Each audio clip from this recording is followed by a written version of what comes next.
नमस्कार, मैं डॉक्टर हेमलता पंत आज आपसे चर्चा करूंगी विटामिन डी के बारे में। विटामिन डी वसा में घुलनशील विटामिन है और इसको कई नामों से हम जानते हैं, जैसे कैल्सीफेरॉल, सनशाइन, एंटी रेचिटिक और स्टेरॉयड। मैककोलम नाम के वैज्ञानिक ने वर्ष 1922 में इसको विटामिन डी नाम दिया था। अगर आप रासायनिक रूप से देखें तो यह विटामिन जो है वो स्टेरॉल है और इसकी कितनी मात्रा हमें ज़रूरी होती है तो वयस्क व्यक्ति में केवल 5 मिलीग्राम विटामिन डी की दैनिक आवश्यकता होती है। वहीं बच्चों में, महिलाओं में, गर्भवती महिलाओं में या स्तनपान कराने वाली महिलाओं में यह केवल 10 मिलीग्राम आवश्यक होता है दैनिक आहार में। एक अन्य विशेषता यह है कि इस विटामिन पर अम्ल, क्षार, ऑक्सीजन या जो है ताप का कोई प्रभाव नहीं पड़ता है।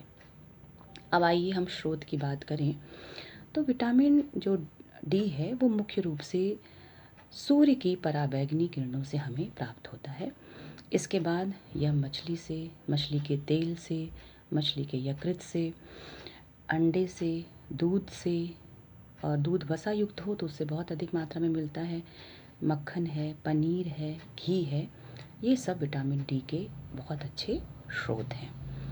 विटामिन डी मुख्य रूप से दो रूपों में मिलता है। अगर इसका पहला रूप आप देखें तो वो है विटामिन D2 और जो दूसरा रूप है वो है विटामिन D3। अगर हम विटामिन D2 की बात करें तो ये अर्गोस्टेरॉल भी कहलाता है। जो लोग शाकाहारी होते हैं, वानस्पतिक स्रोतों से हमें जो हम आहार हम लेते हैं उस आहार में अर्गोस्टेरॉल होता है।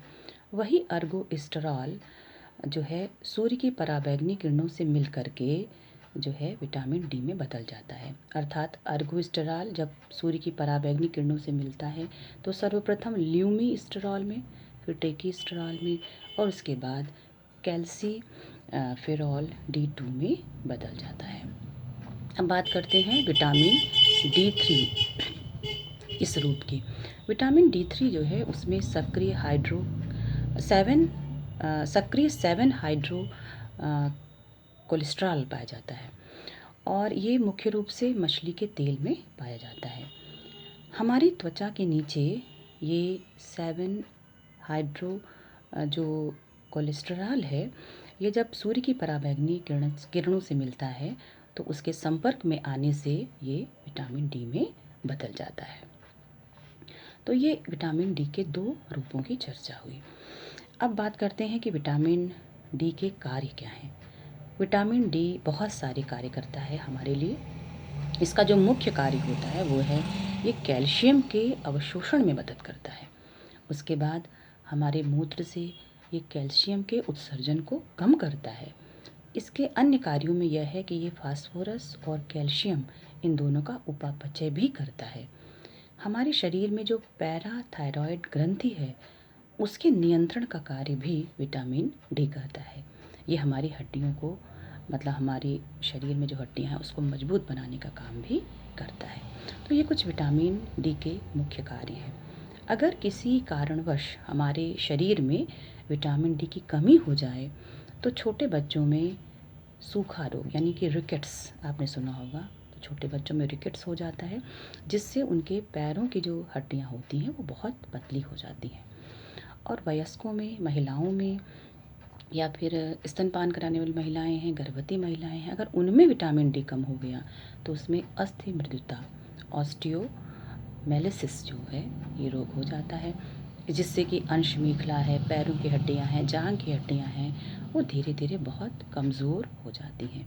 तो ये विटामिन डी की कमी से होने वाले रोग हैं।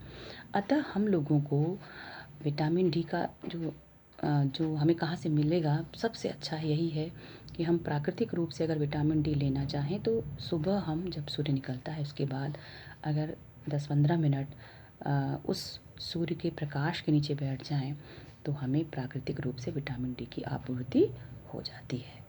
धन्यवाद।